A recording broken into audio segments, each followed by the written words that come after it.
Bienvenue sur le podcast Marketing Menace. Cette semaine, j'accueille Mike, qui est le fondateur du site dragueurdeparis.com, qui est un site de coaching en séduction.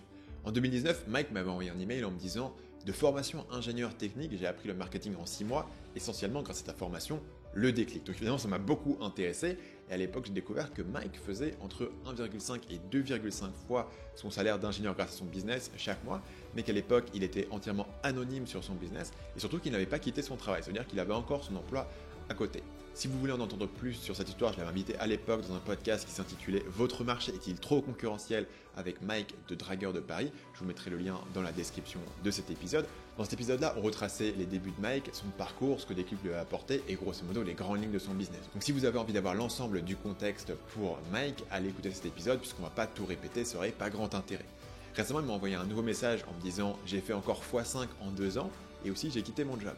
J'ai tout de suite été assez intéressé de voir, je me suis dit tiens, 2 ans, c'est pile poil le moment où je réinvite les gens généralement, j'aime bien faire une update au bout de 2 ans, pour pas faire un podcast qui interviewe que des gens qui sont des débutants, pour faire aussi un podcast qui interviewe, qui vous dit tiens, vous avez lancé votre business, vous en vivez, la vie elle n'est pas finie, vous n'êtes pas sur une plage aux Bahamas à plus rien faire, vous êtes encore en train d'évoluer, de faire des choses.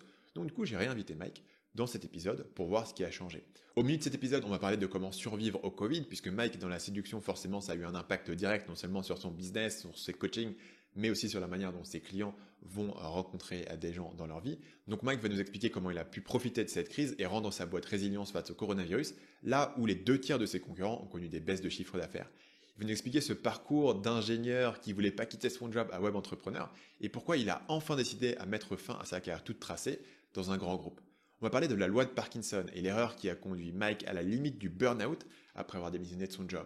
On va parler du changement de branding de Mike et pourquoi il a décidé de sortir de l'anonymat complet et quels ont été les impacts de cet anonymat et de finalement révéler son visage sur son site. On va voir comment Mike réussit à trouver des clients pour tes prestations en copywriting grâce à son site de séduction et comment est-ce qu'il arrive à facturer à des tarifs très élevés. On va parler de la croissance de chiffre d'affaires de Mike sur ces 2 ans. Il a fait plus 400% de chiffre d'affaires en moins de 2 ans et il nous explique les leçons, ce qu'il en a retiré, quels ont été les leviers qui étaient importants et quels ont été notamment les leviers pour vendre beaucoup plus cher que ses concurrents dans un marché qui est la séduction, qui est pourtant extrêmement saturé. On va parler du modèle de vente de formation par abonnement. C'est une question qui revient souvent dans mes consultations du mercredi sur les insiders, ma communauté privée. C'est est-ce que je devrais faire des formations par abonnement? J'ai tendance à dissuader les gens de le faire. Je pense que c'est une fausse bonne idée où les gens se cassent souvent les dents. Et pourtant, Mike a trouvé une manière efficace de le faire qui est totalement inverse de ce que tout le monde essaye de faire sur la vente de formation par abonnement. Et donc, c'est une excellente réflexion sur dire comment est-ce que vous pouvez faire cette vente par abonnement et ce revenu récurrent si vous vendez de la formation d'une manière qui fonctionne et qui est prouvée. Finalement, on va parler des leçons apprises grâce à son nouveau service ultra premium où il drague des femmes pour le compte de ses clients. Sur ce, sans plus de transition, je vais écouter mon interview avec Mike de Dragueur de Paris. Donc Mike, ça fait à peu près, c'était en février 2019, la dernière fois qu'on s'était parlé. Ouais, là, on est début mai 2021, donc ça fait à peu près 2 ans. On va faire une petite update. Et du coup, on t'avait demandé via Arnaud, qui travaille avec nous et qui avait à l'époque dû faire la préparation pour le podcast. Maintenant, Arnaud, il fait plutôt les formations chez nous, mais il était en contact avec toi. Il t'a demandé les news que tu avais à nous dire depuis 2 ans. Tu nous avais envoyé une petite liste de bullet points. Au départ, je me dis, mais qu'est-ce qu'il me fait? Il envoie une liste de bullet points. Il croit qu'il va copywriter le copywriter, le gars. Mais en fait, après, j'ai lu tes bullet points, ils étaient vraiment bien. Je me suis dit, putain, le mec, il a fait mon travail à ma place, il a fait toutes mes recherches. On va attaquer là-dessus. Donc, pour les gens qui veulent le contexte, et je l'aurais dit dans l'intro, j'aurais présenté ton contexte, etc. Mais on avait un autre épisode, donc on va pas refaire le parcours de comment tu as commencé. On va faire plutôt le parcours des 2 dernières années et de ce qui s'est passé. Évidemment, il y a une news et tu avais correctement relevé que c'est un truc qui était pas trop revenu dans le podcast Marketing Mania. C'était la question du Covid. Évidemment, toi, dans le domaine de la séduction, de faire du coaching, de faire des rencontres, forcément, ça a un impact direct. Tu disais dans ton message que la plupart de tes concurrents avaient connu des baisses de chiffre d'affaires. Et que toi, finalement, tu t'en étais bien tiré au niveau du Covid. Donc, raconte-moi un peu comment le Covid, ça s'est passé pour toi. Alors, en fait, il y a eu 3 choses. Déjà, tu parlais des concurrents tout à l'heure. En fait, ce qu'il faut comprendre, c'est que dans le milieu de la séduction, la majorité des coachs se concentrent sur la drague de rue. Pourquoi la drague de rue? Parce que c'est le plus facile, parce que c'est relativement popularisé sur diverses chaînes YouTube à droite à gauche. Et si tu veux, quand le Covid est arrivé, forcément, la directive gouvernementale, c'était tout le monde chez soi, vous sortez pas. Donc à partir de là, la drague de rue, c'était un petit peu mort. Ensuite, on a pu recommencer à sortir, sauf que dehors, les gens se mettent à porter des masques, tu vois. Donc c'est plus tout à fait comme avant. Il y a une plus grande barrière, parce que déjà, ça demande beaucoup de courage aux hommes pour aborder une femme dans la rue. Alors si en plus les femmes, elles portent des masques, et que toi, tu portes un masque aussi, ça rajoute une barrière en plus. Et à partir de là, il y a énormément d'hommes qui se sont découragés, et il y a beaucoup de coachs qui ont tout simplement arrêté de faire de la drague de rue pour ça. Donc moi, je m'en suis bien tiré, je l'avoue aussi, un petit peu par chance, parce que j'étais focalisé sur les sites de rencontres. Donc le Covid, en fait, m'a avantagé sur ce point de vue-là. C'est pas quelque chose qui était prédictible à l'avance, parce que le Covid, c'est un peu ce qu'on appelle le signe noir, c'est-à-dire c'est un événement très peu probable, mais quand ça arrive, ça a des conséquences assez grosses. Et sur les sites de rencontres, clairement, j'étais avantagé. Pour autant, on a rencontré quelques difficultés. Je vais te prendre un exemple extrêmement simple. Donc pour les sites de rencontres, on a une formule qui s'appelle le programme Abondance. Et en fait, quand on coach un homme, la première chose qu'on fait, c'est on lui fait un relooking. Pourquoi ? Parce que les hommes aujourd'hui, donc qui veulent faire des rencontres depuis Tinder, ce sont des hommes qui ne savent pas se valoriser. Et généralement, ce sont des hommes qui s'habillent pas très bien. Donc la première étape, c'est les amener en boutique, en relooking. Sauf que le problème, là, c'est les boutiques, ça fait très longtemps que c'est fermé. Ça fait un petit moment, donc on a eu ce problème. Et du coup, on a été forcé de s'adapter. Et par exemple, là, tu vas me demander comment on a fait du coup pour les relooking. Maintenant, on les fait en ligne, en fait, les relooking. C'est-à-dire ce qu'on fait avec les hommes, au lieu de passer 2 heures, 2 heures et demie avec eux en boutique, on va passer le même temps sur des sites internet où on va leur faire leur dress code en ligne, c'est-à-dire sur Zoom, on fait ça sur Zoom.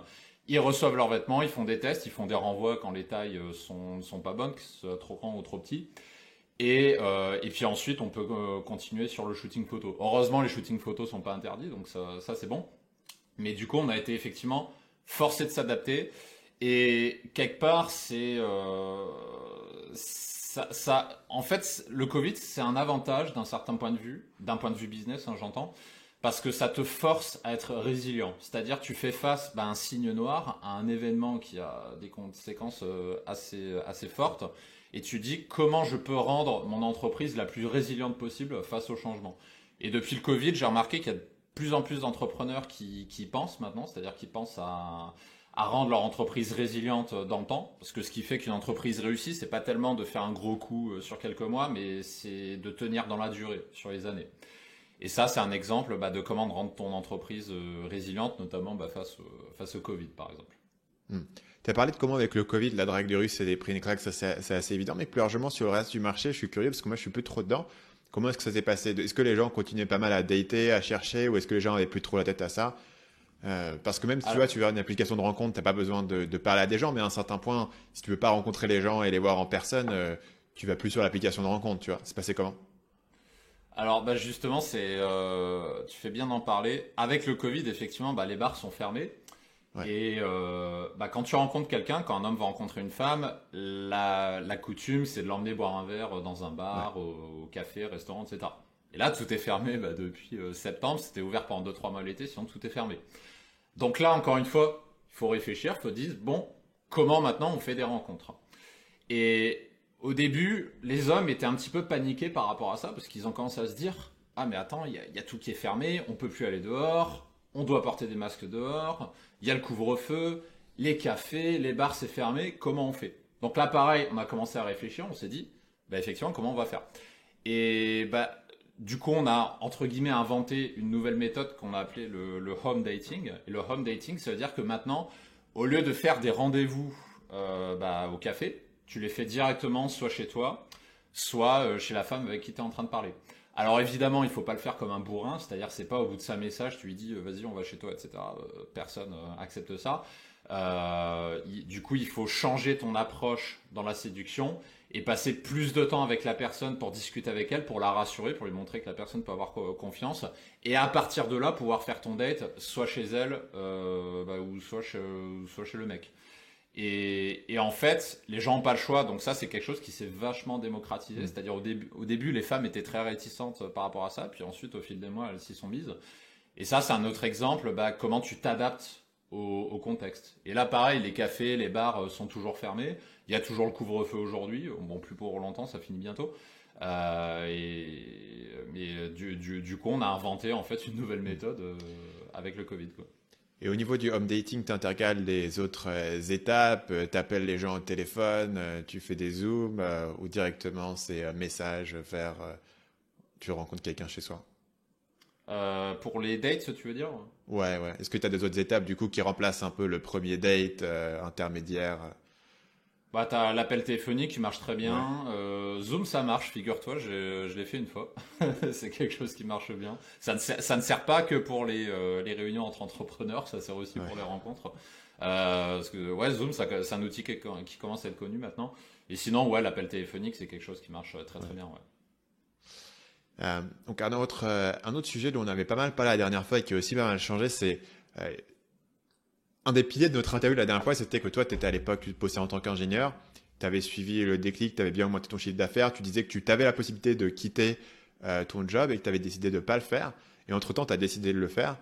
Euh, alors que tu as souvent dit que c'était pas un job c'était un job qui te plaisait, parce que c'était pas un job Hmm. que tu avais particulièrement envie de quitter, etc. Hmm. Donc finalement, qu'est-ce qui t'a fait, toi, basculer dans cet autre côté de te dire, bah, je vais y aller full time? Alors en fait, c'est un ensemble de raisons, parce qu'effectivement, quand on s'était parlé il y a 2 ans, je gagnais largement assez pour quitter mon job. Mais effectivement, je voulais pas le faire. Pourquoi? Parce que bah en fait, j'avais beaucoup de mal à choisir entre continuer ma carrière d'ingénieur dans un grand groupe où j'avais une carrière toute tracée, où j'avais un poste important, où j'avais ma réputation qui était déjà faite, et surtout où je voyageais aux quatre coins du monde extrêmement souvent. C'est-à-dire, bah, avant le Covid, en fait, j'étais très rarement chez moi, j'étais tout le temps en train de bouger, et c'est quelque chose qui me plaisait, tu vois. Ouais. Et du coup, je me posais, chaque semaine, je me posais cette question. Je me dis, est-ce que je continue cette carrière ou est-ce que je bascule en mode web entrepreneur, infoprenariat, bah, dans la séduction du coup, puisque c'est Dragueur de Paris, c'est mon business principal. Et si tu veux, pendant un an et demi, j'arrivais pas à choisir. Je pesais le pour et le contre. Je me faisais des matrices de pondération pour essayer de prioriser quel est le meilleur choix. Et j'avais beaucoup de mal à choisir. Et en fait, ça s'est fait. Il y a un dicton que je dis souvent, c'est que quand tu n'arrives pas à faire un choix, c'est qu'il te manque des éléments d'information, ou alors qu'il faut que le contexte change pour que le choix que tu dois faire devienne une évidence, tu vois. Et donc en fait, j'ai tout simplement laissé faire le temps, donc j'ai continué ce système qui me convenait très bien en fait. Hein. Ça me convenait très bien d'avoir mon travail de chef de projet tout en ayant Dragueur de Paris à côté. Je rassure, je travaillais pas 70 heures par semaine, loin de là. Je travaillais pas tant que ça en fait. Et je m'en sortais très très bien. Donc il y a plusieurs choses qui se sont passées.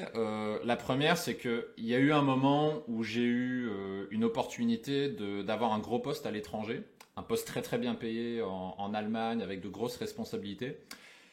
Et en fait, quand j'ai pesé le pour et le contre, je me suis rendu compte qu'à part le salaire, il n'y a rien qui me plaisait particulièrement dans ce boulot-là. Donc j'ai commencé à me poser des questions.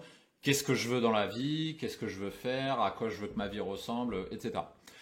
Ensuite, donc c'était vers novembre 2019, je crois.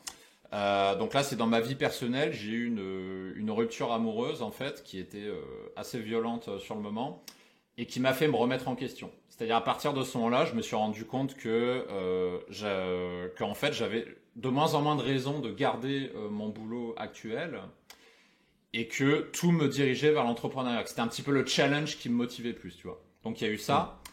Après, il y a eu bah, un truc que je dis souvent aussi, c'est je travaillais avec quelqu'un, avec mon chef que je considérais comme mon mentor à l'époque. Et en fait, il m'a dit que dans quelques mois, il allait changer de poste. Donc j'allais perdre ce mentor-là, donc encore une raison de moins de rester. Et puis ensuite, il y a eu le Covid. C'est-à-dire que ma vie d'avant, c'était je passais mon temps à voyager. Et c'est en grande partie pour ça aussi que je gardais ce travail-là. Et quand le Covid est arrivé, bah en fait, j'ai compris que cette vie-là était derrière moi, que j'ai senti que le changement était définitif, parce qu'après, on est passé sur les réunions sur Zoom, etc. Et figure-toi qu'on s'est rendu compte que les réunions Zoom étaient infiniment plus productives que quand on se réunissait en Allemagne, en Angleterre ou ailleurs et qu'on passait 8 heures par jour dans la salle de réunion. Parce qu'en fait, la visio, c'est cognitivement, c'est très fatigant. Et du coup, ça force les gens à arrêter de parler pour rien dire et aller à l'essentiel. Donc on s'est rendu compte qu'on était plus productif. Et du coup, bah, on a dit, bon, bah, ça sert à rien de faire les voyages, etc. Donc toute cette vie-là, j'ai compris qu'elle était derrière moi. Et du coup, à la fin, en fait, j'avais vraiment perdu le feu sacré quand tu additionnes tout ça. Et en fait, le truc qui me motivait, c'était un nouveau défi, c'était un nouveau challenge, et clairement, c'était l'entrepreneuriat. Quelque chose que je n'avais jamais fait, parce que j'ai été salarié toute ma vie, j'ai jamais été au chômage, dans ma famille, tout le monde est salarié, et je me suis dit, bah en fait, j'ai besoin de ça. J'ai besoin d'un nouveau challenge, j'ai besoin d'une nouvelle raison de me lever le matin, j'ai besoin d'un nouveau truc qui va me booster. Et du coup, j'ai repesé le pour et le contre, et à ce moment-là, le choix est devenu évident. C'est-à-dire, j'avais toutes les raisons de foncer, de passer à plein temps sur Dragueur de Paris, sur mes autres activités, et entre guillemets d'abandonner ma carrière toute tracée dans un grand groupe. Et là, je me suis dit, bon, j'y vais. Après, j'ai quand même mis 1 mois et demi à remettre ma lettre de démission, parce que c'était dur. C'était difficile de démissionner. Et d'ailleurs, quand j'ai démissionné... Tu te verrais comme quelqu'un qui a un grand besoin de sécurité? C'est pas tellement la sécurité, c'est le... Comment dire? C'est... En fait, j'étais bien dans mon boulot d'avant, dans le sens où je sais où j'allais finir dans 5 ans, dans 10 ans, dans 15 ans. C'est-à-dire où j'allais avoir des gros postes, etc. Et Dragueur de Paris, ce que j'avais peur, c'est de m'en lasser, en fait. Je me suis dit, la séduction, c'est sympa, mais si je fais ça à plein temps, est-ce que je vais pas me lasser? Est-ce que je vais pas perdre le feu sacré sur ça aussi? Et si je perds le feu sacré, qu'est-ce que je vais faire après, tu vois? C'est un petit peu de ça que j'avais peur, donc c'est pour ça que j'ai créé d'autres activités comme le copywriting, ça on pourra en parler. Ça a été la solution que j'ai utilisée. Et finalement, bah, j'ai pas perdu le feu sacré, puisque en plus de Dragueur de Paris, j'ai d'autres activités, et c'est comme ça que je me suis prémuni de ce risque. C'était pas tel... Il y avait un petit peu la sécurité, mais ce qui me faisait peur surtout, c'était de faire la séduction à plein temps et de perdre le feu sacré pour la séduction. Ok. Et il y a aussi, j'imagine, cet aspect, enfin, moi c'est un truc que j'avais pas mal ressenti de se dire à un moment dans ma vie personnelle, en fait, j'ai envie d'aller au-delà de cette période de séduction. Mais en fait, comme c'est ton business, tu peux pas vraiment, en fait. C'est compliqué d'essayer d'évoluer vers autre chose dans ta vie perso quand c'est ton business, tu vois. Et ça, moi, c'était un truc qui me pesait pas mal. Parce que moi, comme je suis rentré dedans aussi jeune, pour moi, c'était vraiment associé à un truc que j'ai fait, tu vois. Je me dis, est-ce que dans 15 ans, je peux encore faire ça? J'avais des doutes, tu vois. Pour moi, c'était vraiment associé à une période. Ce qui fait que je peux voir en quoi la séduction en particulier, c'est un truc où tu te dis, est-ce que j'ai envie de faire ça? Est-ce que ça va être mon identité? Est-ce que ça va être mon truc? Je suppose qu'il y a aussi cet aspect-là. Parce que c'est vrai, ce qui est étonnant dans ton histoire, c'est pas que tu sois parti de ton travail, c'est qu'en fait, ça t'est pris aussi longtemps. C'était le truc assez particulier. C'est pas une critique, hein, c'est juste, tu vois, c'est le côté intéressant, c'est de dire, tiens, c'est intéressant de voir parce que même si tu as un job qui te plaît, etc., quand à côté tu as le business, forcément le business, bah, il t'apporte une flexibilité, tu peux voyager aussi, il t'apporte potentiellement plus de potentiel en termes de revenus, tu as plus d'upside, on va dire, potentiel. Donc ce qui est intéressant, c'est que toi, en fait, il a fallu te pousser assez loin finalement pour que tu changes. Et tu disais dans une autre interview, ce que j'avais entendu, c'était que tu étais assez contre cette critique du salariat. Et c'est vrai que moi, j'ai jamais été trop dans bâcher le salariat, etc. En grande partie parce que moi, j'ai rien contre le salariat. Moi, j'ai pas eu de mauvaise expérience. J'ai pas vécu ce truc. Ah, je suis dans mon job et il y a des lumières fluorescentes et c'est l'enfer et je veux m'épuiser. Et là, du coup, j'ai créé mon blog et c'est comme ça que je suis devenu riche, tu vois. Moi, j'ai commencé très tôt. Ce qui fait que j'ai rien contre le salariat et j'ai l'impression que il y a beaucoup de gens effectivement qui ont cette rhétorique, ce qui m'a toujours semblé bizarre pour un entrepreneur, parce qu'a priori si tu es un entrepreneur et que tu as envie de faire un peu plus qu'un truc tout petit, tu vas avoir des salariés. Donc le fait d'avoir une rhétorique anti-salarié pour un entrepreneur, enfin, c'est un peu se tirer une balle dans le pied à mon sens. Mais par ailleurs, toi tu avais ce côté où finalement c'était pas un truc déplaisant, quoi. C'était plus tu fais partie de ces personnes qui n'ont pas monté le business pour s'échapper du truc. Et ce qui, je pense, est souvent le cas pour une raison, c'est qu'en fait, monter un business, c'est assez dur. Et monter un business quand tu as un job important, c'est assez dur. Et finalement, les gens qui sont généralement assez satisfaits dans leur boulot, bah, ils vont pas se casser le dos pendant le temps que ça prend. Tu vois, 1 an et demi, 2 ans, pour pouvoir monter un business à côté. Donc finalement, il y a un peu un effet de sélection où plus tu détestes ton boulot, plus tu vas être motivé à faire les efforts pour devenir entrepreneur. Je pense qu'il y a quand même cet effet-là. C'est vrai. Et toi, tu ne l'avais pas eu, je pense aussi, parce que c'est un truc dont on parlait et que tu as évoqué tout à l'heure, mais tu as réussi à être assez efficace sur ton temps et finalement à pouvoir monter ce truc sur un truc qui était un intérêt, une passion de la séduction, sans non plus que ça soit un truc qui a consommé toute ta vie pendant 2 ans en parallèle, quoi. Parce que sinon, ça peut être ça. Et c'est vrai que tu vois des gens qui rentrent chez eux et qui travaillent 4 heures sur leur business, tu te dis, ouais, la personne est motivée, tu vois, la personne a vraiment un truc qui le drive et pas juste, tiens, ça va être cool de faire un En business. fait, tu sais, c'est un avantage en fait d'avoir, et je l'ai particulièrement ressenti quand je suis passé à plein temps sur Dragueur de Paris. Pourquoi c'est un avantage d'avoir le salariat à côté? Parce qu'en fait, avant un travail, ça te prend 7 heures dans la journée minimum, tu vois, facile. Donc ça veut dire que tu n'as plus que le soir pour travailler sur ton business. Ce qui te fait maximum 2 à 3 heures par jour. Ouais. Peut-être davantage si tu es motivé, mais pas beaucoup plus. Et en fait, avoir cette limite de temps, ça t'oblige à aller à l'essentiel et à réfléchir en 20-80. À réfléchir avec la loi de Pareto pour te dire c'est quoi le levier qui va m'apporter le plus de résultats. Et figure-toi que quand je suis passé à plein temps sur Dragueur de Paris, j'avais beau avoir totalement conscience de ça, je me suis quand même fait piéger. Parce que je suis passé à plein temps sur mon activité. Et là, ça a été la fête. J'ai commencé à faire des funnels partout. J'ai commencé à dire, vas-y, tiens, on va monter un compte Instagram, on va faire ci, on va faire ça. Donc j'ai commencé à faire plein de choses que je n'avais pas le temps de faire avant. Et en fait, ça fait très peu de différence à la fin. C'est-à-dire les leviers que j'avais actionnés quand j'avais mon travail de salarié à côté, ce sont toujours ceux qui marchent le mieux aujourd'hui. Et tout ce que j'ai essayé d'actionner, même pendant plusieurs mois, parce que ça met toujours un peu de temps à décoller, à côté, c'est jamais devenu des leviers majeurs. Ça a toujours été les leviers que j'ai sélectionnés dès le départ qui ont été les plus significatifs. Donc, en ce sens-là, le salariat est un avantage. Parce que c'est pas parce qu'on travaille 10 heures par jour sur son affaire qu'elle va forcément mieux marcher. Si là, pareil pour les prestations de copywriting que je fais à côté, c'est le premier truc qu'on fait, c'est-à-dire on raisonne en loi du 20-80. C'est-à-dire c'est quoi le levier qui a le plus d'impact et tu vas miser sur ce levier-là, justement. Et donc, du coup, qu'est-ce que tu as fait suite à cette révélation sur le temps que ça te prenait? Tu as réduit tes heures de travail, tu t'es remis des contraintes, tu t'es dit chaque jour, il faut que je fasse 4 heures de sport, comme ça, je suis bloqué. Tu t'as fait comment? En fait, si tu veux, au début, je crois que tu as eu ce problème toi aussi. En fait, quand je travaille que 4 heures par jour, je culpabilise un peu. Parce que j'ai un peu une mentalité allemande, c'est-à-dire le travail, ça fera toujours partie de ma vie, parce que pour moi, c'est une valeur importante, une valeur fondamentale. Et quand je travaille que 3-4 heures dans la journée, j'ai tendance à le culpabiliser. Je me dis, j'ai rien foutu, mais non, il faut pas que je fasse ça, faut que je travaille, etc. Et du coup, j'avais un peu cette dissonance cognitive, c'est-à-dire d'un côté, c'est mon cerveau qui me disait, allez, bon, faut travailler un peu. Et de l'autre, je me disais, ah mais non, parce que si je travaille trop, je vais monter des projets où j'ai utilisé des choses qui n'ont pas d'effet de levier, qui sont pas significatives dans le business. Donc du coup, c'est un peu une rigueur, un équilibre à essayer de trouver. Et aussi, comment je l'ai résolu, c'est en ayant d'autres activités à côté, ce qui fait que je passe pas plus de 3-4 heures par jour sur Dragueur de Paris. Et du coup, comme ça, avec ça, je peux passer 1 ou 2 heures sur un autre business.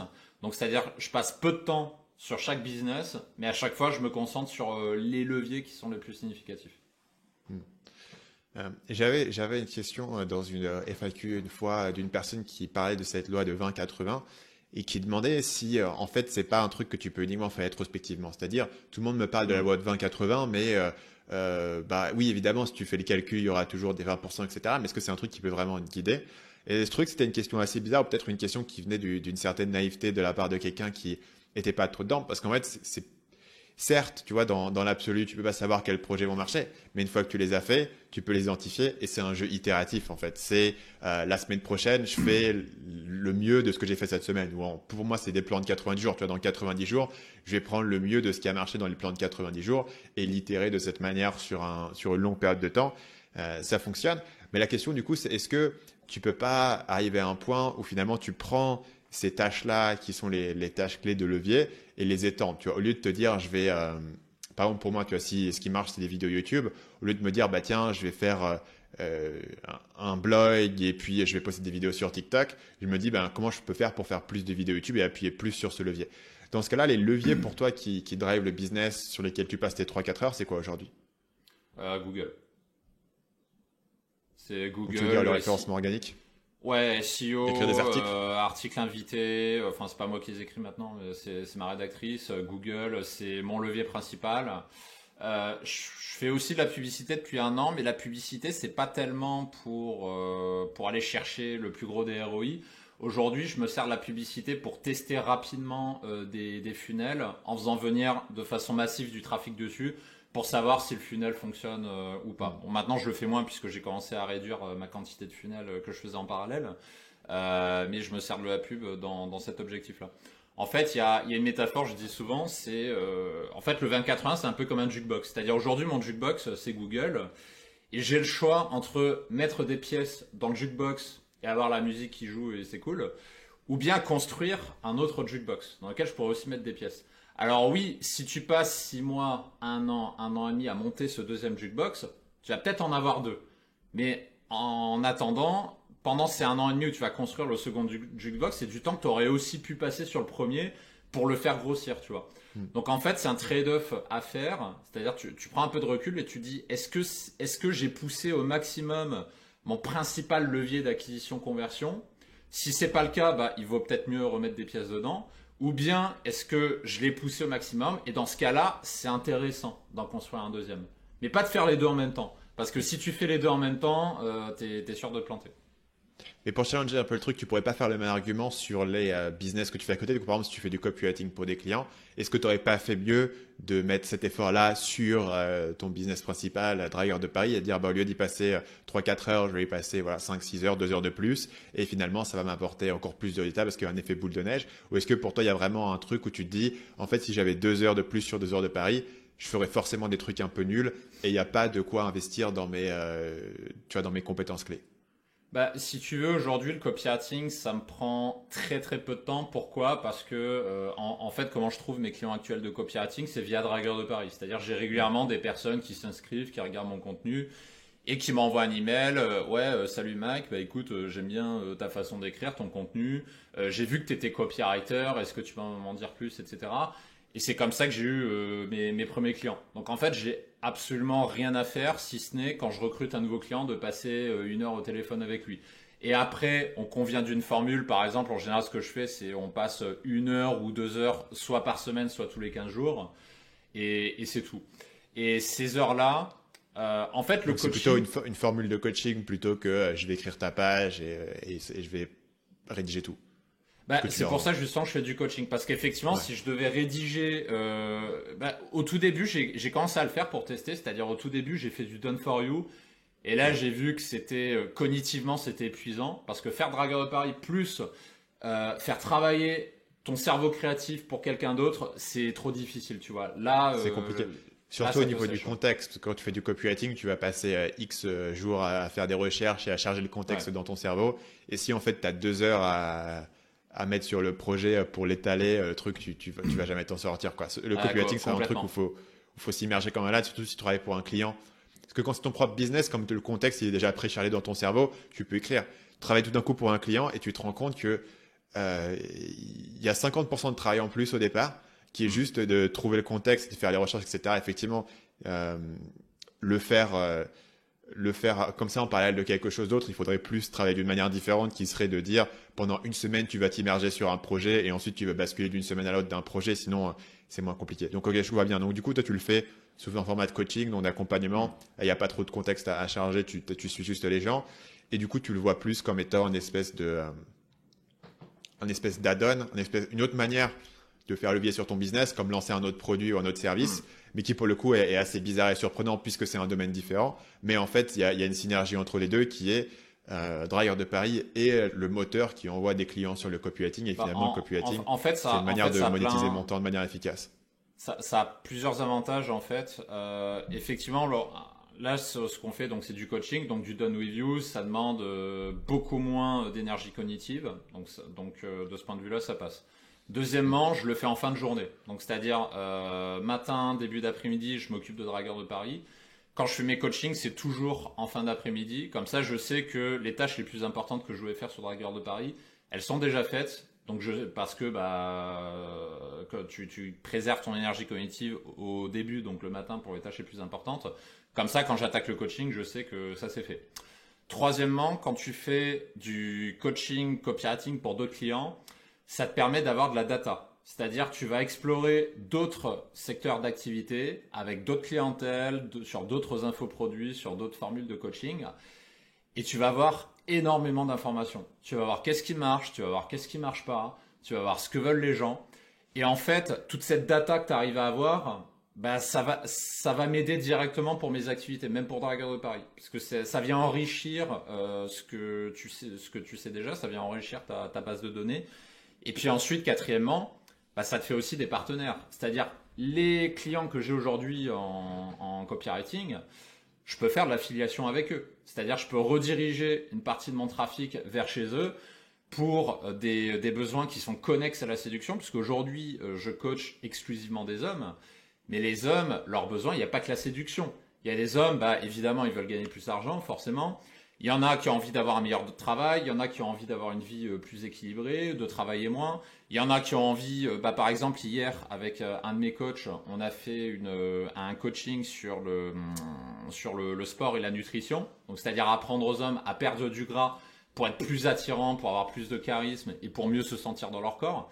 Et en fait, il y a plein de besoins connexes qu'a ma base client. Et quand je fais de copywriting pour ces clients-là, je peux dispatcher du coup. Donc en fait, ça a plein d'avantages. Donc tu le vois comme une synergie. Un autre point pour faire juste avant qu'on termine là-dessus, je vais parler un peu du marché du copywriting actuellement en tant que copywriter. Parce que moi, il y a pas mal de gens qui me posent des questions là-dessus. Et donc, j'aime bien sonder les gens qui vendent ces services de copywriting pour comprendre, parce que il y a ce côté où j'ai l'impression que tout le monde en tout cas, moi, j'ai l'impression de beaucoup dire le copywriting, c'est une grosse opportunité, allez-y, etc.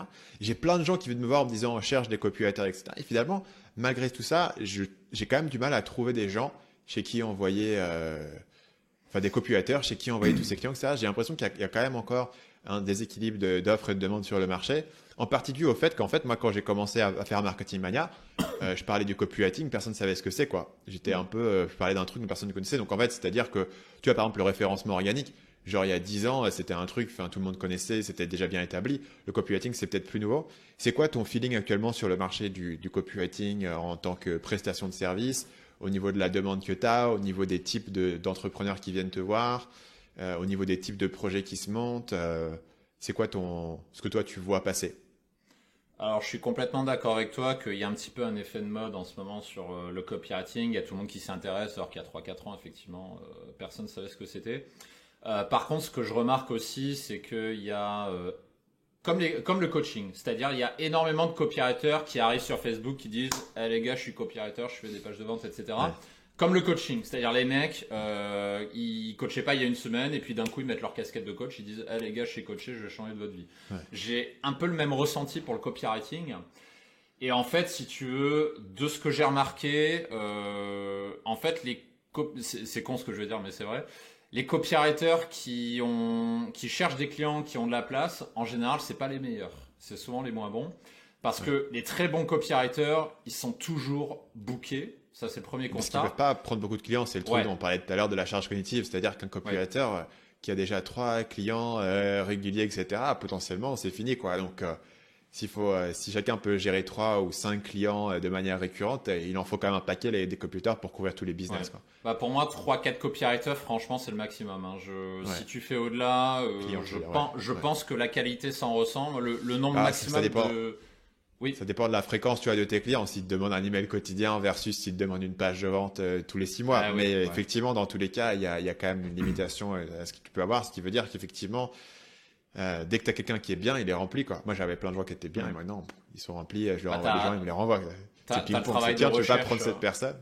T'as le travail de recherche dont tu parlais. Tu sais, imagine, t'as 3 clients, t'en as, un sur la séduction, un sur le sport et un sur, le bouddhisme, par exemple. Imaginons que tu connais rien à ces 3 domaines. Pour faire les travaux de recherche derrière, ça va prendre énormément de temps pour construire l'avatar client, pour comprendre ce que veulent les gens dans cette thématique-là, pour écrire la page de vente, pour la tester. Et souvent, le premier coup, ça marche pas, donc il faut la retravailler, il faut changer la big idea, il faut changer le mécanisme, il faut changer l'USP, etc. Et ça prend énormément de temps. Et c'est pour ça que je dis qu'au-delà de 3 clients, ça me paraît franchement compliqué. Et ce que je vois du marché, c'est qu'effectivement, les bons copywriters sont pleins. Et ce que je constate aussi, c'est que les bons copywriters, en général, quand ils font du copywriting done for you, c'est pour eux-mêmes. Pourquoi ? Parce qu'un bon copywriter, c'est quelqu'un qui a beaucoup testé, qui a fait beaucoup de tests, qui a écrit beaucoup de pages de vente, de mails, etc. Dans mon cas, par exemple, dans la séduction, des pages de vente, j'ai dû en écrire une quinzaine. Des mails quotidiens, ça fait 2 ans que j'en fais. Je peux te dire qu'il n'y a pas énormément de copywriters qui ont cette expérience-là, qui ont ce retour de savoir ce qui marche et ce qui ne marche pas. Parce que quand tu as ces informations-là, c'est une base de données précieuse et énorme. Et en général, quand tu l'as, tu vas la garder pour toi et tu vas écrire des textes de vente pour toi. Parce que les marges sont beaucoup plus importantes quand tu vas, toi, vendre tes propres produits avec ton propre copywriting que quand tu vas le faire pour quelqu'un d'autre. Ou alors tu négocies un contrat avec d'énormes commissions, mais sinon ce sera toujours plus intéressant de le faire pour toi. Et les excellents copywriters le savent, et c'est pour ça que quasiment tous les bons copywriters que je connais, ils écrivent que pour eux-mêmes, pour la plupart. Donc en gros, si tu pars sur un copywriter, il va soit pas vouloir bosser pour toi parce qu'il a déjà son business, soit il a déjà 3 clients et il est booké. Mais ceci dit, tu vois, on a du coup un problème d'œuf et de la poule. C'est-à-dire, à ton avis, une personne qui débute aujourd'hui en copywriting, s'il fait pas le truc de wannabe, tiens, je suis sur Facebook et d'un coup je suis un copywriter, comment est-ce que tu penses qu'une personne fait aujourd'hui pour s'établir? Même si toi, finalement, tu n'as jamais trop vécu ça, tu n'as jamais essayé de t'établir en tant que copywriter, donc peut-être que t'en sais rien. Si t'en sais rien, tu me le dis, mais c'est quoi ton feeling plus généralement sur le marché est-ce qu'il y a des personnes qui percent? Et si oui, c'est quoi leur stratégie pour percer? Pour percer, je dirais, tu as deux possibilités. Ta première possibilité, c'est ce que j'ai fait indirectement sans forcément le vouloir comme ça au départ, c'est-à-dire tu crées tes propres produits, tes propres pages de vente, tes propres emails, et tu vas les tester. Voilà, moi, c'est ce que j'ai fait avec Dragueur de Paris, sans avoir la stratégie de vouloir être copywriter, mais ça, c'est une première bonne manière de faire. T'as la deuxième bonne manière, c'est de l'assumer et d'être honnête avec les gens. C'est-à-dire, par exemple, tu vas contacter des infopreneurs où tu vois que leur page de vente, ça mériterait d'être retravaillé, que leur email, ça mériterait d'être retravaillé. Et tu fais une garantie conditionnelle. C'est-à-dire, tu te présentes, tu dis salut machin, je suis copywriter, etc. J'ai remarqué que machin, donc tu fais un diagnostic. Et tu lui proposes ça. Tu lui dis, écoute, ce que je te propose, c'est je vais t'écrire de A à Z une page de vente. On va la tester. Et tu vas fixer un plafond, un seuil à partir duquel l'infopreneur va rémunérer le copywriter. Imaginons, tu fais un deal avec lui, comme par exemple, écoute, si ta page de vente ne génère pas au moins 50 000 euros, tu me payes pas, c'est gratuit. Et si on dépasse le seuil de 50 000 euros, et à partir du moment-là, je sais pas, tu fais 20, 30, 40% de commission à définir avec la personne. Et comme ça, en fait, l'infopreneur a rien à perdre, parce qu'il va se dire, bon, écoute, au pire, s'il se plante, il aura bossé gratuitement, ça m'aurait rien coûté. Et au pire, si ça marche, enfin au mieux, si ça marche, je le paye pas tant qu'on n'a pas passé le seuil des 50 000 euros. Et avec ça, en fait, c'est gagnant pour tout le monde. Le copywriter, ça lui permet de s'entraîner, de se former. Et le client, ça lui permet de travailler avec un copywriter qui sait être débutant, sans que ça lui coûte rien, en fait. Donc, pour cette deuxième possibilité, je recommanderais d'assumer, effectivement. Et pas de se cacher, pas de faire semblant d'être le copywriter qui a 10 ans d'expérience, qui a tout compris à la vie, etc. Parce que ça marche pas. On s'en rend compte, ça. Yes, carrément. C'est une bonne suggestion, effectivement, pour les gens qui veulent se poser. Il faut bien commencer par quelque chose. Tu vois. Les gens ont peur de se dire, ouais, mais j'ai aucune expérience, etc.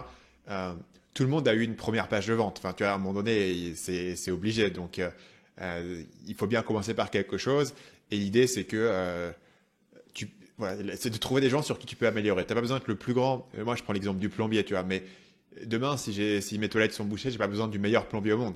J'ai besoin juste d'une personne qui comprend un petit peu mieux la plomberie que moi et qui peut régler mon problème, tu vois. Et donc, si je suis nul en copywriting, j'ai pas besoin. Tu vois, aujourd'hui, je prends l'exemple du référencement. Nous, on fait rien en référencement. Si demain, je voulais un peu mieux référencer, je sais pas, les podcasts sur mon site pour que quand les gens typent Mike Dragueur de Paris, ils tombent sur moi, quand ils me recherchent, j'ai pas besoin d'un gars qui est le numéro 1 SEO français pour faire ça. J'ai besoin d'une personne qui, c'est le truc qui me dit, voilà, il y a 4 points à prendre en compte. Et voilà, si ça se trouve, cette personne a fait une formation de SEO et l'a bien absorbé et comprend les grands principes. Moi, j'ai pas envie de faire ça. Et la personne m'apporte déjà de la valeur. Donc, le plancher auquel tu veux apporter de la valeur à quelqu'un, peut-être comme toi, pour aller te voir, effectivement, il faut être un copywriter extrêmement bon pour pouvoir atteindre les niveaux que tu as. La plupart des gens, des infopreneurs, y compris des gens qui vendent, ont pas forcément, dans des plus petites niches, tu vois, en dehors de la séduction, du marketing, etc. La plupart des gens, le marketing, le copywriting, ils sont pas des drogués, tu vois, ils regardent pas Marketing Mania, ils font pas les formations, etc. Donc tu peux très bien apporter de la valeur à ce niveau-là, je pense. Même quand tu débutes, effectivement, tu t'aperçois que finalement, si tu arrives à convaincre 3 bons clients et 3 bonnes personnes, tu tournes et t'es tranquille. Et t'as pas besoin de quémander. C'est la raison pour laquelle les personnes qui quémandent beaucoup des clients, ça peut être mauvais signe pour les gens qui s'y connaissent un petit peu.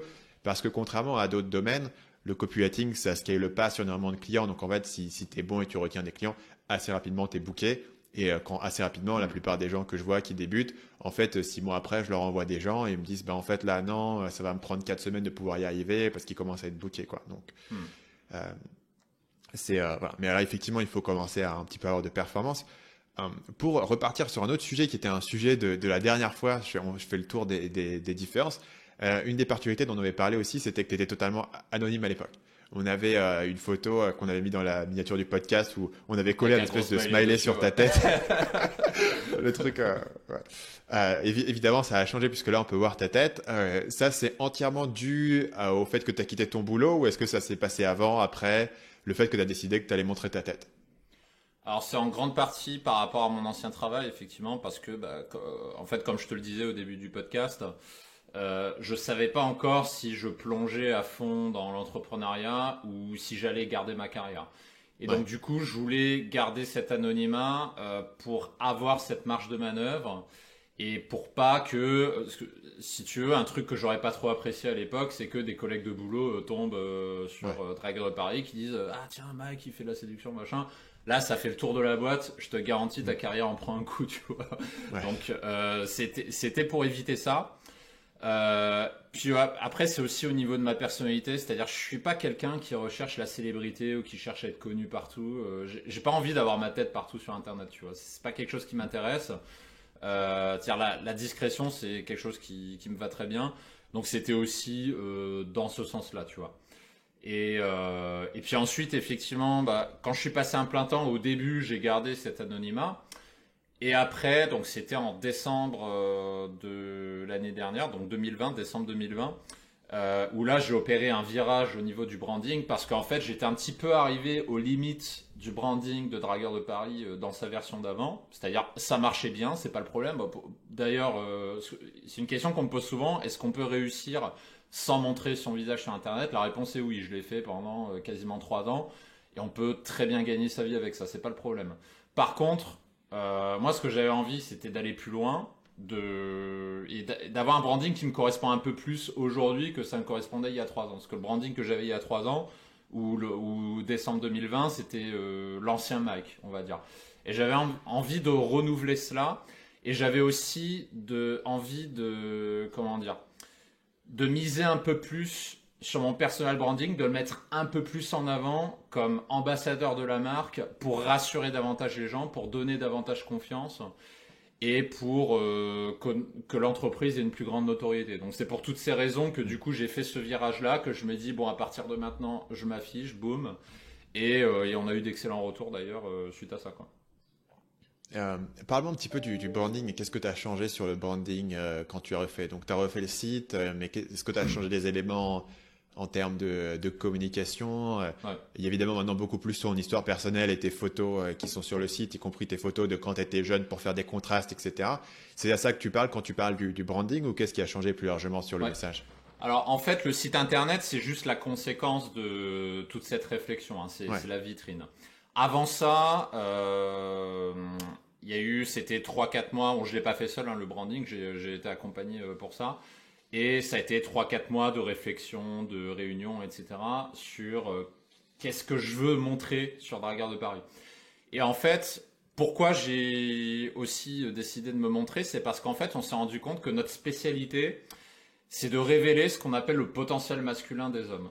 Et là où j'ai envie de mettre l'accent, c'est ça. C'est-à-dire des hommes qui savent pas s'habiller, qui ont pas de charisme, qui sont pas forcément des personnes ultra attirantes. Et en fait, on a envie de les transformer pour qu'elles deviennent magnétiques, en développant ce qu'on appelle le potentiel masculin.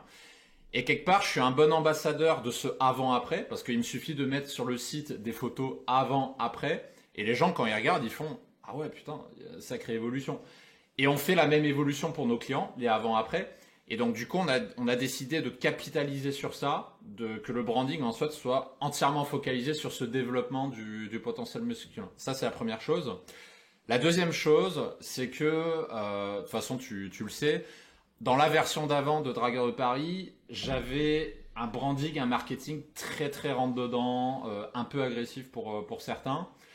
Et ça marchait, c'est pas le problème, parce que je sais qu'il y a des gens quand ils allaient voir le site il y a 2 ans, ils disaient « Waouh, qu'est-ce que c'est ?» etc.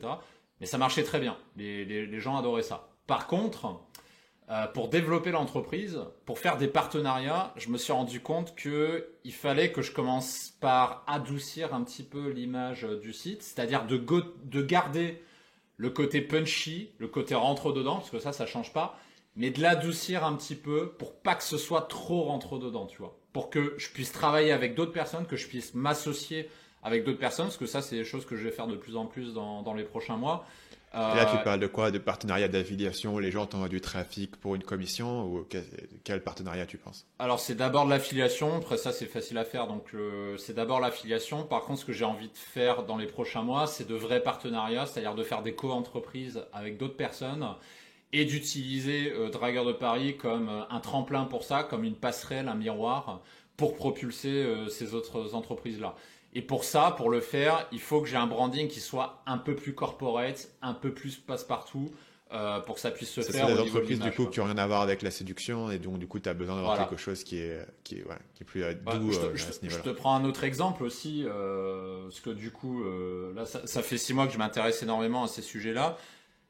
Quand tu vas demander un prêt à la banque, par exemple, tu t'habilles bien, tu vas à la banque, le conseiller te regarde et tout, il dit... T'arrives, tu dis, ouais, bon, écoutez, je m'appelle Mac et j'ai une entreprise sur le web.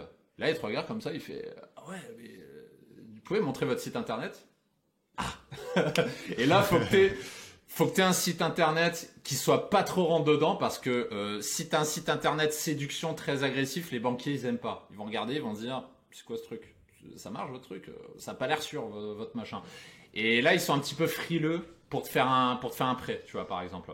Alors que si tu as une image qui est beaucoup plus lissée, où tu montres que c'est quelque chose qui marche, que les gens sont contents, que c'est pas un business risqué, etc., bah, tu rassures tes partenaires, et à partir de là, tu peux avoir des prêts à la banque, tu peux aller démarcher d'autres personnes pour faire des partenariats, des co-entreprises, etc. Donc c'est aussi pour ça que j'ai refondu le branding. Ça marche. D'un point de vue marketing, tu m'as envoyé un message, tu m'as dit que ton chiffre d'affaires avait fait plus 400% en 2 ans. Donc, grosso modo, les leviers, c'est quoi? Finalement, c'était toujours de taper sur ce qui marchait, comme on avait parlé tout à l'heure, le 80-20, de continuer à faire ton copywriting, de continuer à faire ton référencement Google. Et c'est ça qui a fait la croissance continuelle de la boîte? Ou est-ce qu'il y a eu des leviers particuliers ou des idées nouvelles particulières qui ont eu un impact démesuré sur ce résultat-là en termes de chiffre d'affaires? Alors oui, il y a des leviers qui ont très bien marché. Le premier, c'est le mailing quotidien. C'est-à-dire quand on s'était vu il y a 2 ans, ça faisait pas très très longtemps que j'avais démarré le mail quotidien. Et sur la durée, c'est quelque chose dont je parle souvent. Le mailing quotidien, c'est à mon sens un des systèmes qui marche le mieux pour convertir dans la durée tes prospects ou tes clients pour les faire racheter. Donc ça, c'était le premier levier qui a le mieux fonctionné pour moi. Après, ça a été évidemment les funnels, parce que il y a 2 ans, je ne faisais pas de funnels. Je venais de démarrer le mailing quotidien, mais j'avais pas des funnels avec des bumps, des upsells, etc. Ça, j'avais pas. Et quand j'ai commencé à en faire, bah, effectivement, ça c'était un gros levier qui m'a aidé à propulser la boîte. Après, troisième levier, là c'est un peu plus du mindset, et d'ailleurs j'ai remarqué que beaucoup de gens ont du mal à le faire. Ça a été d'assumer complètement la casquette où tu vas monétiser chaque étape de ton prospect dans ton système.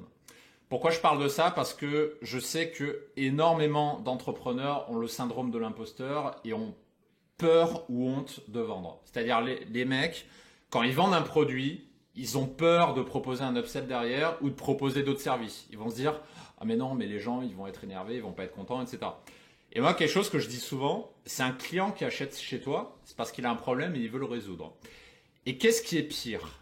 Est-ce que c'est de le laisser tout seul avec ses problèmes, ou est-ce que c'est de lui proposer des solutions pour qu'il change sa vie? Et à partir de là, j'ai commencé à assumer cette casquette-là, c'est-à-dire qu'à partir du moment où quelqu'un achète chez toi, bah, tu vas lui proposer plein d'autres choses pour qu'il puisse changer sa vie, et après il a le choix. Il achète ou il l'achète pas, c'est lui qui voit, mais tu vas lui faire des propositions. Et en fait, ce qui se passe, c'est que les gens sont contents d'acheter chez toi, quand ils sont contents de tes produits. Moi, je sais que chez Dragueur de Paris, là où j'ai le plus de difficultés, c'est à convertir la première fois. Parce que les gens sont sceptiques. Surtout en France. En France, les gens sont extrêmement sceptiques, surtout et notamment dans le make money, par exemple, mais aussi en séduction. C'est-à-dire toujours les mecs qui disent « Ouais, on veut me vendre du rêve, etc. » Donc j'ai du mal à convertir la première fois. Par contre, une fois qu'il a acheté, qu'il a découvert les programmes qu'on fait derrière, qu'il voit que c'est quelque chose de qualitatif, qu'il voit que ça marche, qu'il voit que les gens sont contents, et ben, qu'est-ce qu'il va faire? Il va racheter. Il va racheter d'autres produits. Un mois après, il va acheter d'autres coachings. Après, il va vouloir intégrer mon programme de mentorat, par exemple. Et après, il va racheter d'autres formations. Et du coup, tu as une LTV qui explose quand tu fais ça. Et ça a été un de mes gros leviers. C'est-à-dire, certes, par rapport à il y a 2 ans, aujourd'hui, mon trafic, il a continué de grossir. Mais ce qui a fait vraiment la différence, c'est la LTV de mes clients. Parce que j'ai des clients, ça fait 3 ans qu'ils sont chez moi. Et ça fait 3 ans qu'ils continuent d'acheter les nouvelles offres que je fais, les nouvelles formations. Parce qu'en fait, ils sont contents, parce qu'ils voient l'impact que ça a sur leur vie. Et du coup, ils continuent. Du coup, tu as beaucoup augmenté ta gamme de produits parce que moi, en fait, je regarde ma courbe de chiffre d'affaires historique et il y a des moments où, en gros, sur YouTube, j'ai eu des boosts énormes. Et ces boosts énormes sur YouTube correspondent pas forcément à mes boosts de chiffre d'affaires. Si tu regardes mes boosts de chiffre d'affaires, ils correspondent à des nouveaux produits blockbuster. Il y a des produits qui ont été des hits et qui sont sortis et qui ont, pour nous, transformé le truc du jour au lendemain, en fait. Tu as beaucoup, toi, élargi ta gamme de produits sur les 2 ans, tu as testé beaucoup d'offres. Je voudrais parler ensuite de quelques offres spécifiques que tu avais faites qui m'intéressaient de rentrer, mais grosso modo, quelle était ta stratégie en termes de tout ce qui est produit? Parce que pour proposer des funnels, des upsells, pour pouvoir monétiser ces étapes-là, en fait, il faut avoir ces produits-là. Et si tu n'en as que 2, finalement, tu es limité. Toi, tu as travaillé là-dessus? Alors en fait, ce que j'ai fait au départ, effectivement, j'ai élargi ma gamme de produits.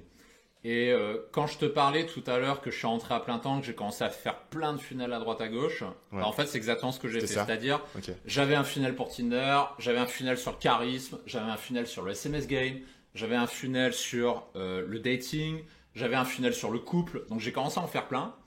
Et il y en a qui marchaient, d'autres moins, mais surtout c'était extrêmement chronophage. À partir de là, j'ai commencé à changer de système parce que je me suis rendu compte que en fait les gens qui arrivent chez moi, ils ont envie de résoudre un problème. Leur problème, c'est j'ai pas de match sur Tinder. Et en fait, ils partent du postulat que une fois qu'ils auront des matchs, tout ira bien. Et quand tu essaies de leur proposer d'autres choses, c'est-à-dire tiens, je vais t'aider à améliorer tes datings, tiens, je vais t'aider à être en couple, les mecs, ils lèvent le bras au ciel, ils disent ah mais mec, t'es gentil, mais ça je m'en fous, je veux juste des matchs Tinder. Donc j'ai écouté les clients, j'ai dit ok. Tout ça, tu oublies. Tiens, voilà la formation Actinor & Co. Avec ça, tu vas avoir des matchs. Les mecs achètent et ils se rendent compte à ce moment-là que, ok, ils ont des matchs, mais qu'après, ils n'arrivent pas à transformer derrière. Parce que les femmes ne leur répondent pas, ils se font ghoster, ils n'arrivent pas à aller jusqu'au rendez-vous, ils n'arrivent pas à conclure, ils n'arrivent pas à être en couple. Et c'est à ce moment-là qu'ils en prennent conscience. Donc du coup, je l'ai orienté comme ça, c'est-à-dire qu'en fait, les points d'entrée vers mon écosystème sont très réduits, c'est-à-dire j'ai un point d'entrée en fait, c'est ma formation sur Actinder, et c'est après que je vais redispatcher vers mes autres offres. Parce qu'une fois d'ailleurs que la personne a acheté et a pu se rendre compte de la qualité de ce qu'on propose, là il va être 10 fois plus enclin à acheter autre chose et ça va être 10 fois plus facile de les vendre. Et tout cet écosystème des autres formations, tu le mets pas en vitrine en fait. C'est-à-dire quelqu'un qui a jamais acheté au départ, il voit juste le point d'entrée. Et c'est seulement après qu'il va découvrir que tu as d'autres choses. Et c'est à ce moment-là qu'il va acheter. Ouais, sinon c'est trop confus. Ce que les gens ne se rendent pas compte, c'est qu'en fait, si tu as plus de 3 funnels différents, je pense que moi j'en ai 3 en point d'entrée potentiel qui sont vraiment très différents. Donc je peux les mettre sur différents contenus. Tu vois, j'en ai un sur la productivité, un plus sur le côté marketing et un vraiment pour les freelances qui sont vraiment très différenciés. C'est des publics qui sont différents. Mais grosso modo, j'ai beaucoup plus de produits, mais tout n'a pas de funnel parce que sinon, enfin, je veux dire, à chaque fois que je peux pas faire 12 appels à l'action dans chaque podcast. Donc, à chaque fois que je fais un podcast, je fais un appel à l'action. Il faut avoir du jus marketing envoyé dans ces funnels. Et si tu le disperses, fondamentalement, ce qui va se passer, c'est que tu vas choisir le funnel le plus performant et tu vas envoyer tout ton jus dedans. Donc, ça sert à quoi d'avoir les autres? Toi, finalement, tu es plus sur un modèle qu'on pourrait appeler un modèle d'ascension. Et dire, les gens veulent rentrer sur un produit débutant et ensuite, on les fait arriver sur différents produits de plus en plus avancés en fonction de leurs besoins. Ce qui a l'avantage de mieux suivre le parcours client et de mieux d'être moins confus au départ, d'avoir moins de choix, d'éviter ce paradoxe du choix. Évidemment, ce que ça demande, c'est d'avoir une bonne vision en fait des vrais besoins des gens parce que sinon tu te dis bah non mais peut-être que la personne elle veut ça donc il faut que je lui donne le choix et tu finis par donner aux gens 50 choix et tu t'aperçois qu'en fait il y avait 5% de tes clients qui étaient là pour des problèmes de couple et 95% qui étaient là pour des problèmes Tinder, mais tu as gâché 50% de ton jus marketing sur le couple versus Tinder et en fait tu t'es planté quoi d'un point de vue stratégique. Ah, c'est exactement ça. En séduction, il y en a plein des besoins. Mais j'ai choisi de me focaliser sur celui qui marche le mieux pour moi et celui où j'ai le plus de demandes. Et pour savoir ce que veulent les gens, faut juste passer du temps au téléphone avec eux et les écouter. Et en fait, ils te disent ce qu'ils veulent. Donc, faut juste leur donner ce qu'ils veulent. C'est-à-dire, si le mec il dit, moi le dating, je m'en fous, je veux juste des matchs et après je me démerde, tu lui dis, ok, tiens, prends ça, t'auras des matchs. Et tu le laisses avoir ces matchs sur Tinder. Et après, tout seul, il va se rendre compte que c'est compliqué derrière. Il va faire le constat de lui-même. Et c'est seulement à ce moment-là que tu vas pouvoir lui proposer autre chose. Ouais. Donc tu viens d'expliquer pourquoi j'ai un funnel evergreen pour ma formation le déclic et pas pour ma formation copywriting mania. Parce que les gens s'intéressent pas au copywriting, tu vois, ils s'intéressent au copywriting quand ils commencent déjà à avoir une audience, ils se disent bah tiens comment je fais pour lancer des produits et pour vendre plus quoi. Tu vois, il y a un côté comme ça. Et je pense que il y a aussi un aspect qui est important à comprendre, notamment par rapport à ta situation, moins par rapport au copywriting mais plus par rapport à la question de la séduction, c'est qu'en fait les gens ont plein de problèmes dans leur vie, mais ils cherchent pas toujours activement à les résoudre et à payer pour les résoudre. Et en fait, à un certain point, il y a un déclencheur qui va faire qu'ils vont passer à l'action. Et en fait, il faut comprendre ces déclencheurs, puisque même si les gens peuvent avoir plein de problèmes, il y a des problèmes qui ne sont pas évidemment liés à un déclencheur.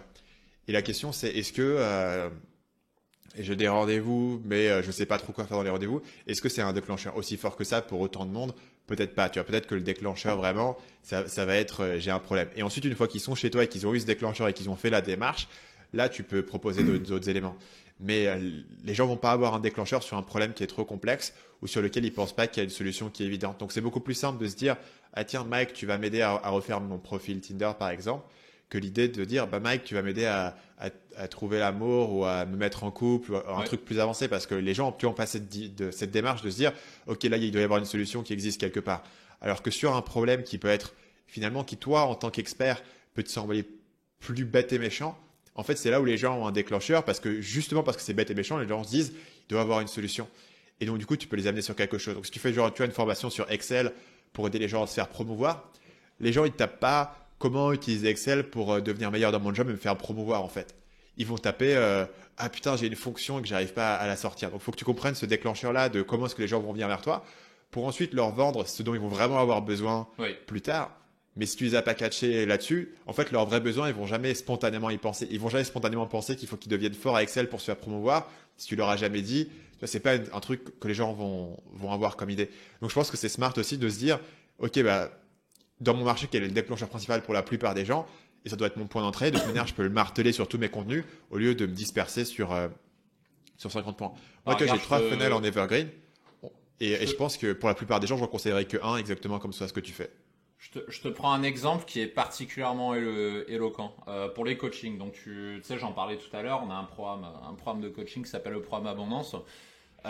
Pour les hommes qui n'ont pas de match sur Tinder et qui veulent faire des rencontres. Et c'est un programme où on fait du relooking, shooting photo, refonte de profil, etc. Et les gens au départ, ils se disent ouais, mais moi j'ai juste besoin d'avoir des bonnes photos sur Tinder. Donc les mecs, ils te contactent, ils t'envoient des mails, ils disent « Salut mec, est-ce que tu fais des shootings ?»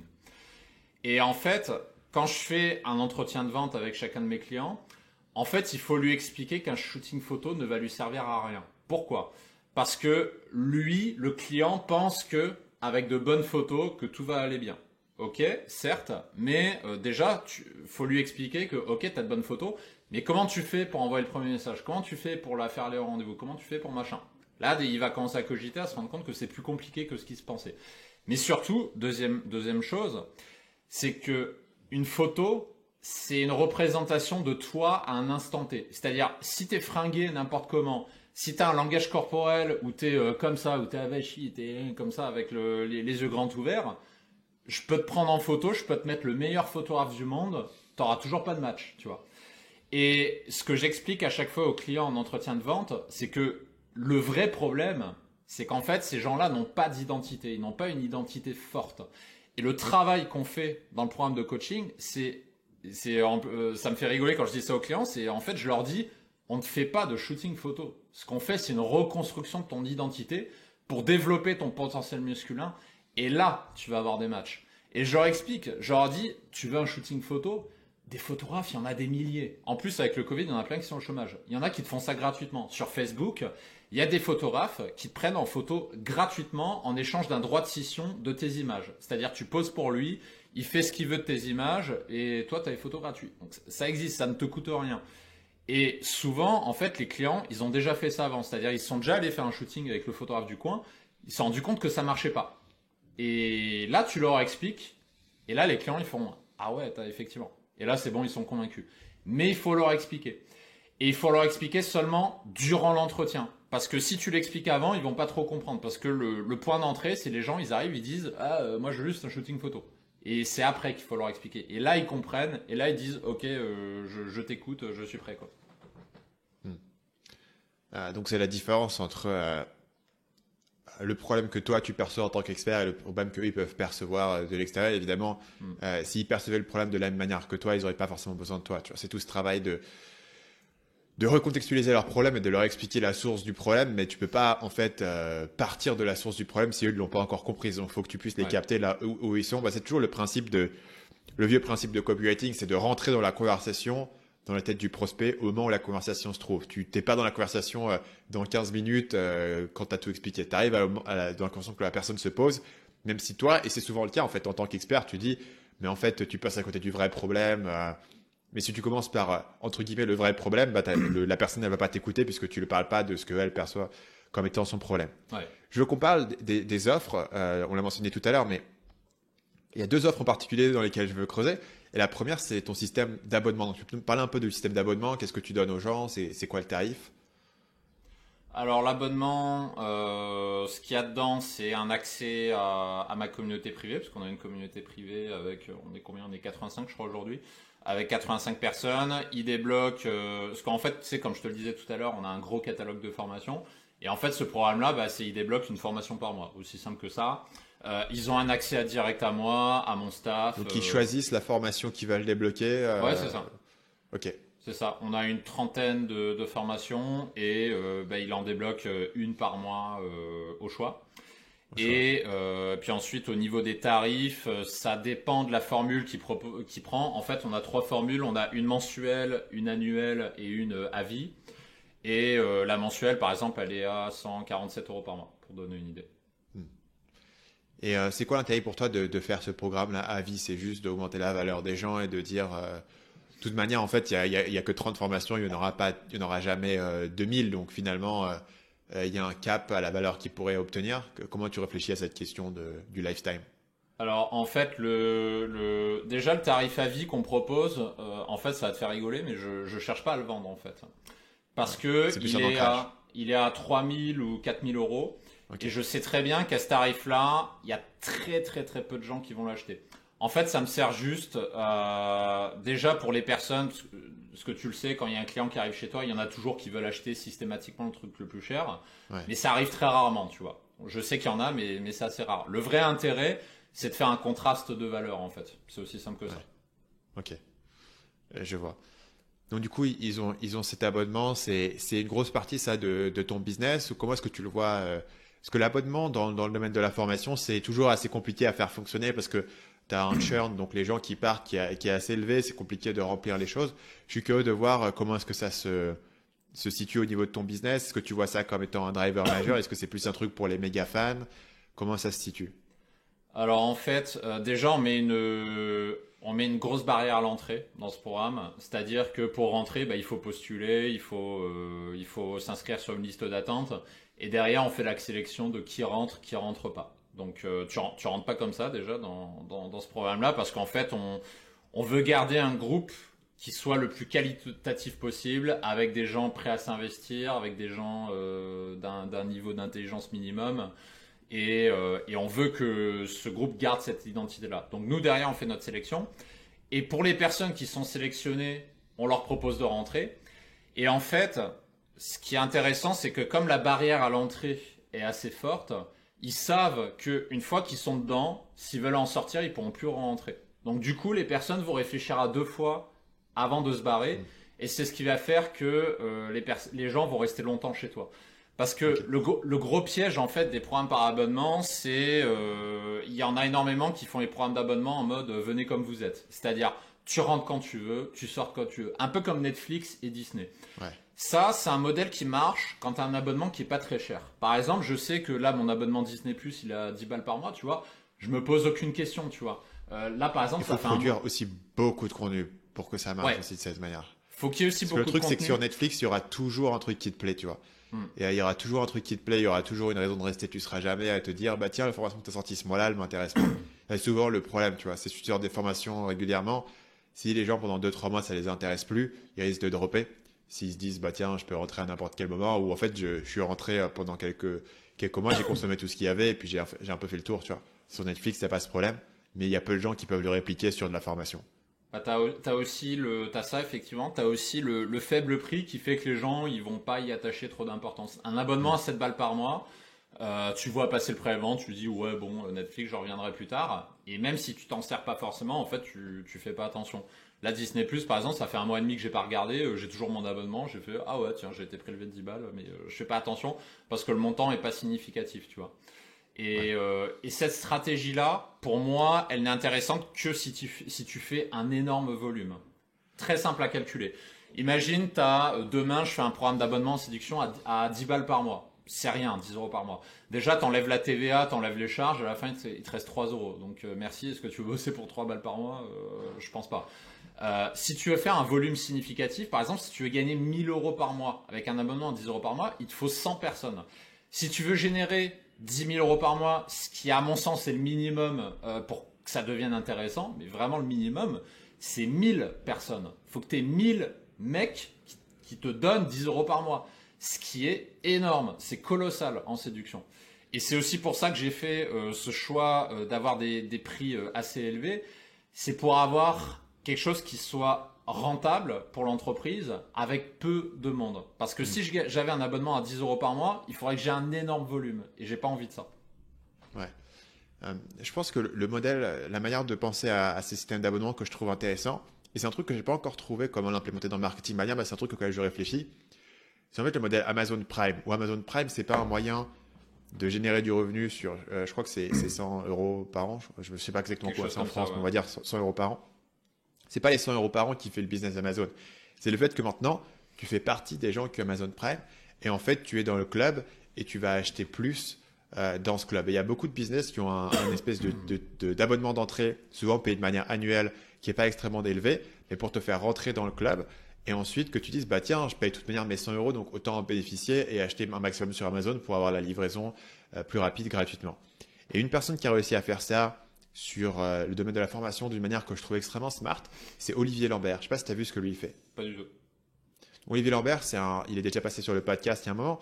C'est un des principaux acteurs du Make Money au Canada francophone, au Québec. Et il a un système qui s'appelle La Tranchée. Donc ouais, c'est un forum, donc tu payes ton abonnement en forum, et c'est pareil, c'est un abonnement pas très cher où tu payes pour être dans son forum. Mais ensuite, tout ce que tu payes pour son forum t'est donné en crédit pour ensuite pouvoir acheter une formation. Donc si ça fait 6 mois que tu es sur mon forum, je ne sais pas combien, on va dire que c'est 10 euros, tu as 60 euros de crédit. Donc chaque mois où tu restes sur le forum, tu accumules du crédit qui va te permettre d'acheter une formation. Donc c'est pas sur les paiements d'abonnement à son forum que lui va vraiment faire son argent, il va les faire sur les formations, mais c'est une manière pour lui de fidéliser les gens, de dire bah tiens, de toute manière, moi tous les mois je paye Olivier Lambert, je suis dans le club de La Tranchée, je fais partie de cette identité, et donc je vais continuer à consommer des produits, puisqu'en plus j'ai une réduction. Je pense qu'il y a des éléments intéressants à voir en termes d'abonnement. Oui. Moi, c'est un truc auquel c'est une idée que j'ai eue récemment. En fait, j'avais jamais pensé de cette manière-là, et j'avais jamais pensé à la manière dont Olivier Lambert le faisait. Mais en fait, si tu regardes le business model de Amazon ou d'autres boîtes, par exemple, il y a un espèce de supermarché aux États-Unis qui s'appelle Costco, qui fonctionne exactement de la même manière. C'est-à-dire, ils ont des prix très faibles, mais ils ont un abonnement que tu dois payer chaque année.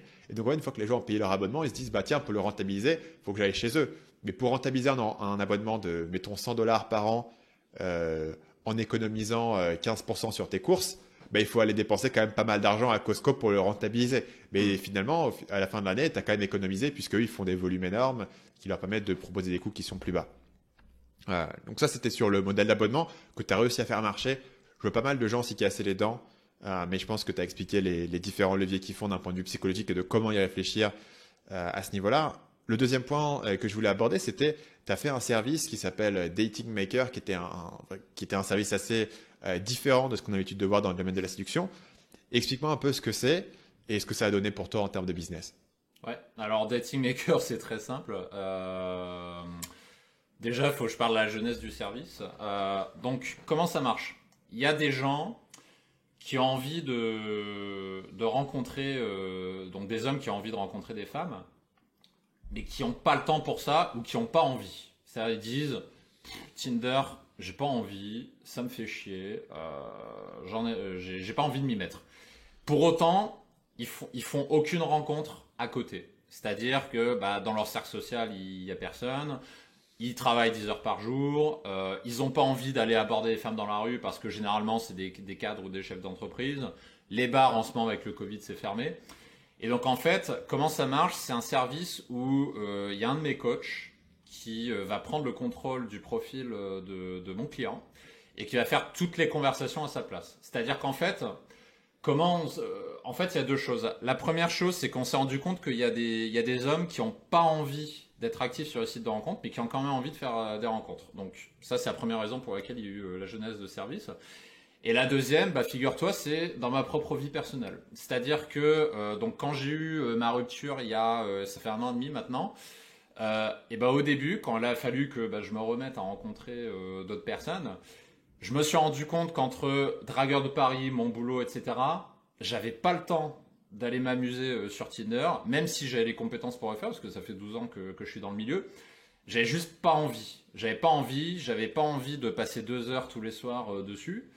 Et du coup, je me suis dit, tiens, il y a des personnes qui sont coachs dans mon équipe, est-ce que je pourrais pas tout simplement, l'un d'entre eux, lui donner le contrôle de mon profil, et il fait les conversations à ma place. Je lui donne ma façon de parler, je lui donne mes centres d'intérêt, je lui explique qu'est-ce que je recherche, je lui explique quels sont les freins pour moi. Il prend tout ça en compte, il fait toutes les conversations à ma place. Et ensuite, il me close des numéros, entre guillemets, donc il me ramène des numéros, et derrière, moi, je prends le relais sur WhatsApp. Soit je passe un appel téléphonique, ou alors je fais un home dating directement. Et donc, je l'ai fait dans mon propre cas personnel, et ensuite, je me suis rendu compte que ça marchait. Puis ensuite, on s'est dit, tiens, pourquoi pas le proposer à d'autres personnes. Et du coup, dans quelle mesure est-ce que tu es transparent sur le fait qu'il y a une personne annexe qui est intervenue un moment dans le process? Tu peux pas trop en parler, ou est-ce que il y a des éléments bizarres? Finalement, si tu récupères au niveau du WhatsApp, c'est relativement tôt dans le processus, donc tu passes quand même pas mal de temps avec la personne. Dans quelle mesure est-ce que tu es transparent derrière avec la femme? Transparent envers qui? Sur le fait qu'il y a quelqu'un d'autre qui est intervenu sur sur la conversation. Tu peux pas. Ah non, ça déjà tu le dis surtout pas à la nana, parce que si tu lui dis ça, elle va péter un plomb. Hein. Donc tu lui dis pas. Mais l'exercice justement, c'est que en fait le coach qui va prendre le contrôle de ton profil, il va regarder ta façon de parler et il va se calibrer par rapport à ça. Alors évidemment, il va pas parler exactement comme toi, va y avoir des petites différences. Mais en fait, les différences sont pas vraiment perceptibles si tu fais pas attention en fait, parce que en fonction de notre humeur de la journée, on parle tous de façon différente. Et puis surtout, entre le moment où le closer va prendre le numéro WhatsApp et le moment où le client va l'avoir au téléphone, il y a une différence, mais c'est normal. On n'écrit pas de la même façon qu'on parle, tu vois. Donc en fait, il y a des différences, mais les gens font pas attention. Là, si je te dis que c'est pas la même personne entre le moment où avec qui tu discutais sur Adopt un mec et sur WhatsApp, tu vas regarder dans le détail, tu vas dire effectivement il y a des différences. Mais si tu le sais pas, si tu sais pas que c'est deux personnes différentes, tu fais pas attention. Donc ça, toi, tu le vois comme étant une manière de filtrer, quoi. En service premium, tu filtres les gens et tu vas juste envoyer aux gens les personnes qui sont intéressées avec des numéros WhatsApp, donc les passer une étape plus loin dans la conversation, plutôt que faire les conversations du départ qui ont finalement un taux d'échec ou un taux de ça va nulle part assez élevé. Et donc finalement, le temps passé, principalement passé avec des gens où ça n'ira nulle part. En les fait, gens avec qui ça match assez rapidement. Tu fais 90% du travail en fait, parce qu'en fait, le plus dur quand tu veux rencontrer quelqu'un, c'est les 5 à 10 premiers messages.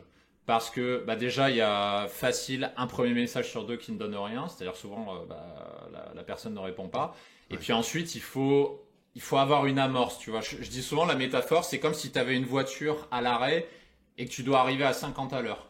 c'est plus facile de passer de 50 km/h à 100 km/h que de passer de 0 à 50 km/h.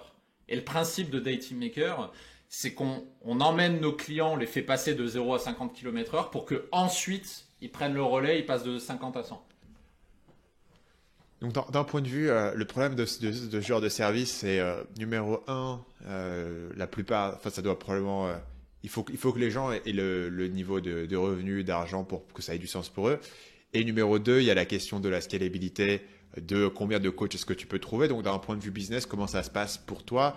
J'ai vu sur la page de vente que c'est un truc qui était réservé à peu de clients. Est-ce que ça c'est réservé à peu de clients parce qu'il n'y a pas forcément de capacité opérationnelle derrière à gérer non plus 200 profils Tinder? Ou est-ce que c'est plus une stratégie marketing?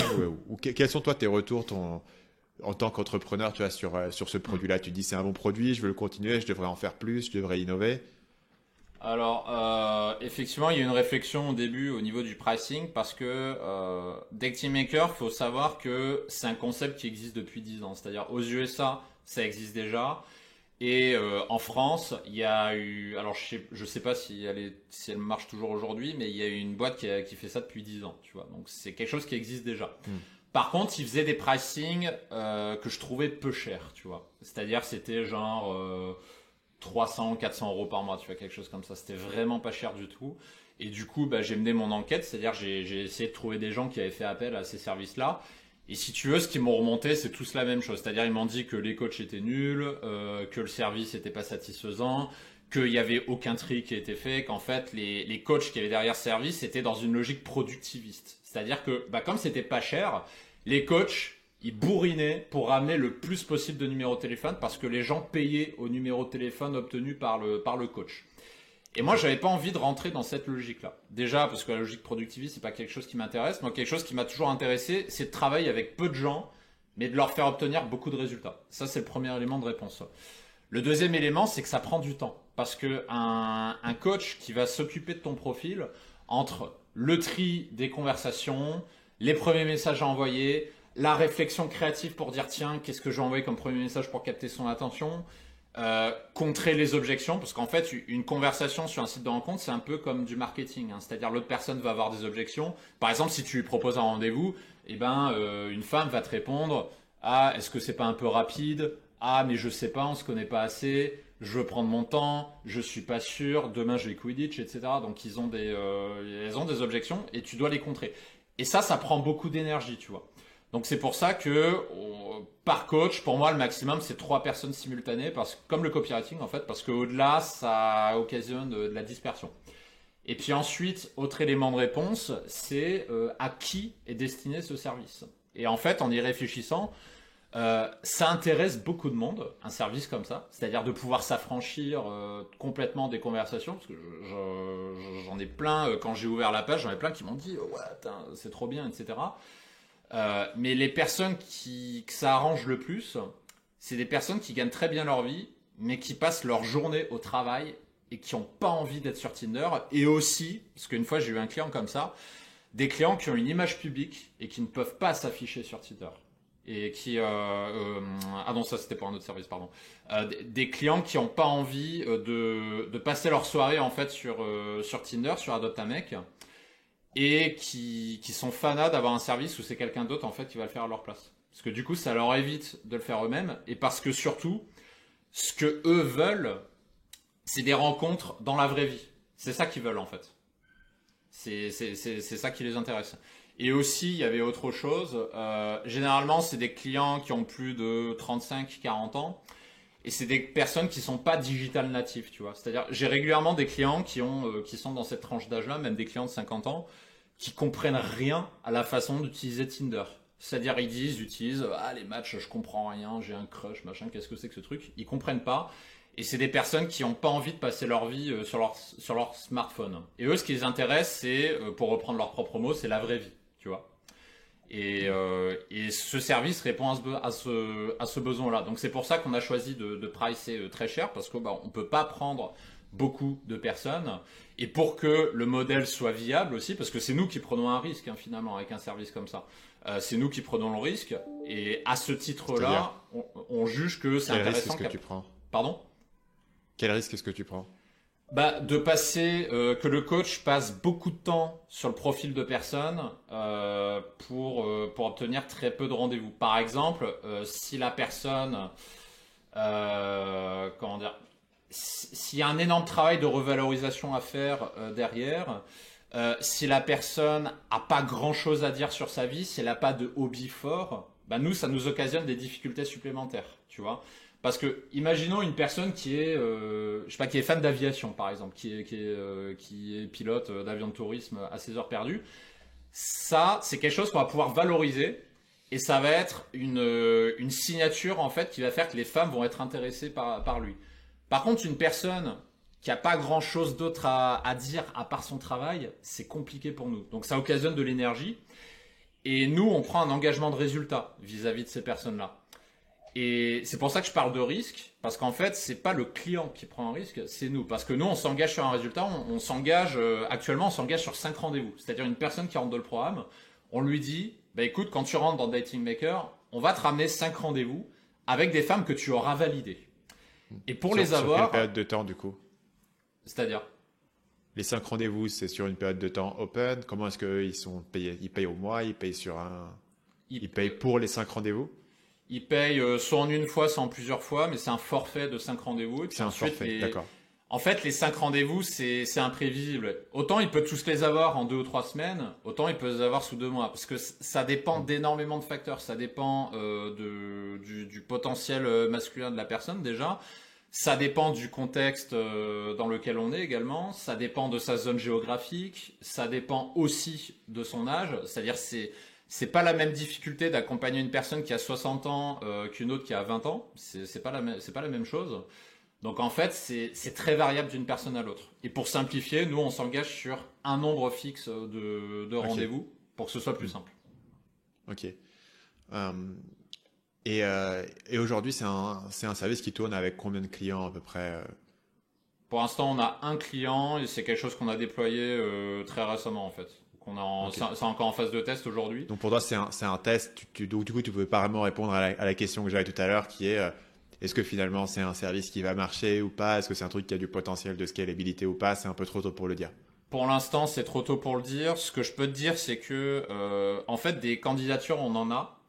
Le problème, c'est que je veux pas brader en fait ce système, ce service-là, parce qu'en fait, on est les seuls en France à proposer un système comme ça. Et pour moi, à ce niveau de qualité-là, ça vaut pas, je sais pas, ça vaut pas 1000 euros, tu vois, ça vaut beaucoup plus que ça. On est sur du très high ticket sur le service comme ça. Et il y a des personnes qui m'ont contacté, qui étaient intéressées, mais qui, à mon sens, avaient un budget qui n'était pas à la hauteur de ce que nous, on est prêt à accepter pour ramener 5 rendez-vous à cette personne-là, à sa place. Donc il y a aussi cette partie-là, quoi. Donc tu veux dire que tu modules ton tarif en fonction de la personne, en fonction de la difficulté potentielle? Le tarif est fixe, mais si tu veux, il y a les personnes qui aujourd'hui postulent, c'est plus une population type ingénieur, etc. Et c'est des personnes qui n'ont pas les moyens d'investir dans ce programme-là. Donc quand j'ai des personnes qui postulent à Dating Maker, en fait, je les redirige vers d'autres programmes parce que je leur dis, écoute, ce programme, il va être trop cher pour toi. Dans ton cas, c'est plus le programme Abondance qui te faudrait, tu vois. Je vois. Merci Mike d'être venu partager avec nous. On fait pas les 3 questions puisqu'on les a fait la dernière fois. Et du coup, j'espère qu'on se revoit dans 2 ans. Les 3 fameuses questions, on les a fait la dernière fois, il y a 2 ans. Dans 2 ans, on se revoit et tu nous raconteras le futur de Dating Maker, c'est devenu un gros truc ou si finalement c'était pas dans les 20%. Salut Mike et merci d'être passé. Merci Stan. Merci d'avoir été avec moi jusqu'à la fin de cet épisode. Si vous voulez écouter le préquel, la première interview que j'avais fait avec Mike en 2019, il y a 2 ans, quand on avait parlé du début de son business, de comment est-ce qu'il avait utilisé le déclic pour commencer à décoller, comment est-ce qu'il avait réussi à remplacer son salaire d'ingénieur sans même quitter son job. C'était un épisode qui s'intitulait « Votre marché est-il trop concurrentiel ?» avec Mike de Dragueur de Paris. Je vous mettrai le lien dans la description de l'épisode. Si vous avez envie de comprendre la stratégie qu'a utilisée Mike pour en arriver là, qui est essentiellement la stratégie que je présente dans ma formation, le déclic, le lien pour vous inscrire à la formation gratuite, la version gratuite de la formation, c'est marketingmania.fr/audience. Vous aurez une formation par email gratuite de 7 jours sur comment construire une audience qui achète. Sur ce, je vous dis à dans 2 semaines pour le prochain épisode du podcast Marketing Mania.